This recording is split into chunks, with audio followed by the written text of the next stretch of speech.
নমস্কার বন্ধুরা, ভজরি মান্না কিচেনে তোমাদের সবাইকে স্বাগত। আজকে ফুলকপির পকোড়া বানিয়ে তোমাদের সঙ্গে শেয়ার করছি। অনেকে অনেক রকমভাবে ফুলকপির পকোড়া বানায়, আমি কিভাবে বানালাম চলো দেখে নিই।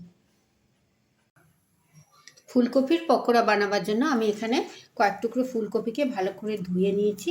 একটা সসপ্যানে দিয়ে দিয়েছি, একটু নুন দিয়ে দিচ্ছি আর একটু হলুদ দিয়ে দিচ্ছি। দিয়ে ফুলকপিটাকে আমি একটু গরম জলে ভাপ দিয়ে নিচ্ছি। প্রথমে ঢাকা দিয়ে দিলাম। ঢাকা খুলে আমি ফুলকপিগুলো ফুটে গেছে, এই অবস্থায় ফুলকপিগুলোকে জল থেকে তুলে নিচ্ছি। ফুলকপিগুলোকে আমি জল থেকে তুলে একটু ঠান্ডা হতে রেখে দিচ্ছি। এরপর আমি একটা বাটি নিয়ে নিয়েছি, তাতে দিয়ে দিচ্ছি একটু বেসন, একটু পরিমাণ মতো বেসন দিয়ে দিলাম। দিয়ে দিচ্ছি একটু চাল গুঁড়ো,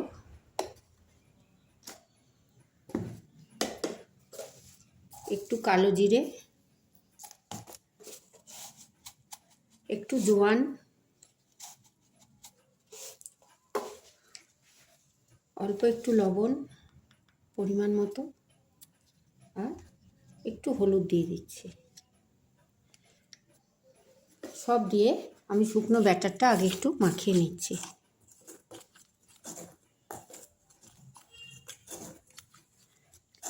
এরপর আমি আস্তে আস্তে করে একটু জল দিয়ে দিয়ে একটা ব্যাটার তৈরি করে নিচ্ছি। একটা ঘন ব্যাটার আমি তৈরি করে ফেললাম। এর মধ্যে অল্প একটুখানি সর্ষের তেল দিয়ে দিলাম। আমার ব্যাটারটা রেডি।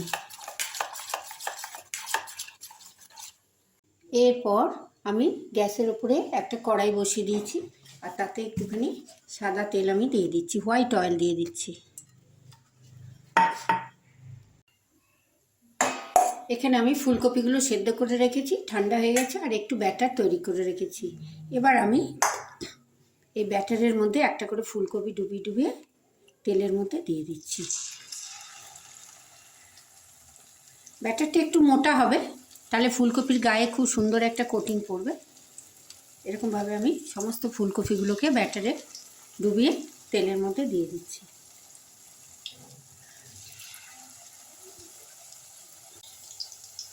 এক পিঠ দেওয়ার পর আমি আস্তে আস্তে পকোড়াগুলোকে অন্য পিঠে উল্টে দিচ্ছি। একটু খুব খাস্তা আর ক্রাঞ্চি হয় এটা খেতে, তোমরা একবার বানিয়ে দেখো। অনেক রকমভাবেই আমরা ফুলকপি খাই।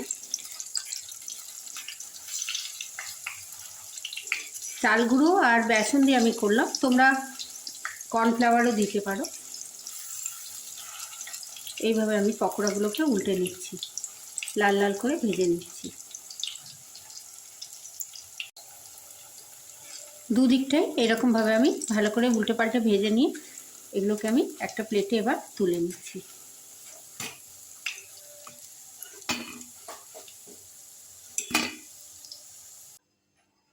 তৈরি হয়ে গেল গরম গরম মুচমুচে খাস্তা ফুলকপির পকোড়া। আমি পকোড়াগুলোর ওপরে একটু বিট নুন দিয়ে দিয়েছি, দিয়ে সাজিয়ে দিয়েছি যাতে এটা খেতে আরও সুন্দর লাগে। তোমরা এটা চা কফি দিয়েও খেতে পারো, আবার মুড়ি দিয়েও খেতে পারো, আবার ডাল ভাতের সঙ্গেও এটা উপাদেয়। একটা পদ হলেই ডাল ভাতের সঙ্গে এই পকোড়া দিয়েই পুরো ভাতটা খাওয়া হয়ে যাবে। যদি আমার ভিডিওটা তোমাদের ভালো লাগে, অনেক লাইক শেয়ার কমেন্ট করো, সাবস্ক্রাইব করে বেল আইকন প্রেস করো, যাতে আমার নিত্য নতুন সমস্ত রান্নার ভিডিও তোমরা সবার আগে দেখতে পাও। কোন বন্ধু কোথা থেকে দেখছো জানিও। সবাই খুব ভালো থেকো, সুস্থ থেকো, সাবধানে থেকো। এইভাবে একবার ফুলকপির পকোড়া বানিয়ে খেয়ে দেখো, কমেন্ট বক্সে লিখে জানিও কীরকম হয়েছে। আবার দেখা হবে পরবর্তী কোনো ভিডিও নিয়ে। ধন্যবাদ।